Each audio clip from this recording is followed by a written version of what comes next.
بسم الله الرحمن الرحيم. د دین اخوا به کتاب شروع کو. کم ځای کې د تفصیل ضرورت نشته، نو هسې پاغي کې نشوي ساره دی پاغي باندې با پتا دی باندې او الحمد لله على الانعام والشكر له على الالهام والصلاه والسلام على سيدنا محمد خير الانام وعلى اله وصحبه الساده الاعلام وبعد فهذا تأليف. دا یو مؤلف ته یو مکتوب ده، دا کتاب ده کافی فی علم العروض والقوافی، چې دا کافی کیدونکی دی په دوه علمونو کې، یو عروض او بل قوافی، علم العروض او علم القافیه یا علم القوافی. والله الموفق وعليه التوكل. الاول فيه مقدمه وبابان وخاتمه. یو پکې مقدمه ده، دو بابونه دي او یو خاتمه ده. مختصر کتاب ده. اول به موږ مقدمه وایو. فالمقدمه في اشياء، مقدمه په یو څو سيزونو کې دا لابد منها چې دا غینه لابد ده، خلاصیت نشته. احرف التقطيع، حروف التقطيع، احرف ده حروف جمع ده، دا حرف جمع ده، حروف او احرف. حروف التقطيع التي هغه حروف التقطيع تتألف منها الاجزاء 10، چې جوړیږي دا غینا اجزاء د بحر اغلستي. يجمعها قولك، چې اغیله رستا دا قول جمع کوي لمعت سيوفنا. اي حروف التقطيع اغلستي لام ميم عين تا سين يا واو فا نون الف، دا حروف التقطيع. لکه زمونږ سره چې کمی تفعیلی دي، فعول مفاعل مستفعل وغیره، پای کې صرف دا لس حروف چې ده کنه هغه جمع شوي دي، چې مجموعه ده لمعت سيوفنا، د دې نه علاوه پکې نشته. ٹھیک شو. فالساکن ما علی عن الحرکه، ساکن څه ته وایي؟ چې خالی عن الحرکت وي. والمتحرك ما لم يعر عنها، او متحرك چې هغه خالی عن الحرکت نه. فمتحرك بعده ساکن سبب خفیف، بس متحرک حرف چې ورسته د هغې نه ساکن راغلی وي دې ته سبب خفیف وایي. كقد، لکه قد اول متحرک ته بیا ساکن دی. ومتحرکان سبب ثقیل، دو متحرک حروف دې ته سبب ثقیل وایي. كبیکا، لکه بیکا. ومتحرکان بیکا کې دوه متحرک حروف راغلي دي.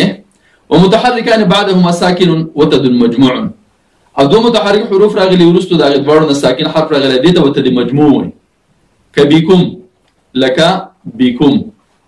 ومتحركان بينهما ساكن وتد مفروق، او دو متحرك حروف راغلي وي دا غي په مابین کې چې ده کنه هغه ساکن حرف راغلی دی ته وتد مفروق وي.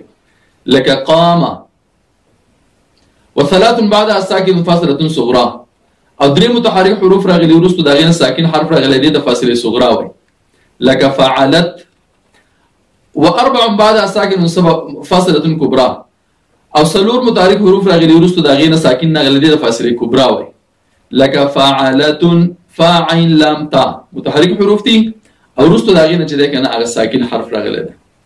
يجمعها قولك، چې جمع کوي دلرا ستا دا قول، ستا دا وینا. لم ارى على ظهر جبل سمكة، پدې کې لم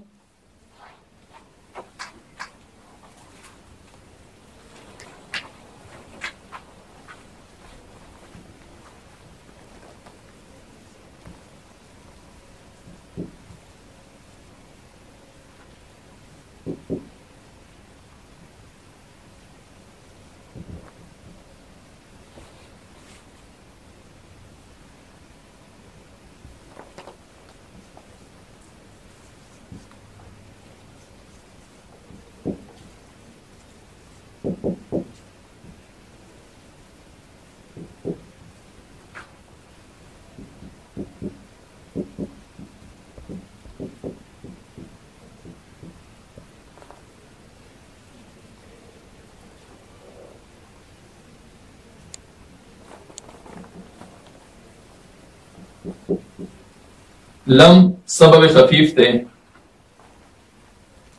ارى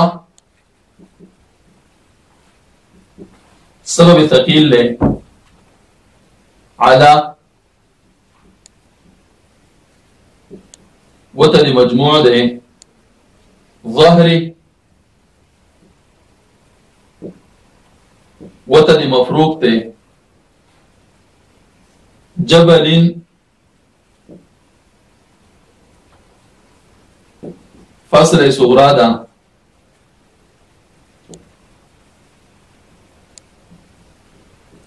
سمكة فاصلة كبرى ده متحرك بعده ساكن سوي خفيف متحركان سوي ثقيل متحركان بعدهما ساكن وتد مجموع الظهري متحركان بينهما ساكن وتد مفروق خا وسو دا جبلين سمكة بعض عروزيان جده كنا اغا دا نمني اغا دا جبلين جبا دا سوي ثقيل له او لين دا جده اغا سبب خفيف ده او سما سبب ثقيل له او كتن دا جده كنا اغا وتد مجموع ده نو اغا فاصله صغرى دي ضرورت نشته نو کومرګری صرف د آیات کې چې سبب خفیف سبب ثقيل وتد مجموع وتد مفروق دا ستوي نو ان شاء الله په دې باندې چې ده کنه اغا کار روانې دي شي دغه سلور چې ده کنه اغا یادول بلازمي چې مخکې د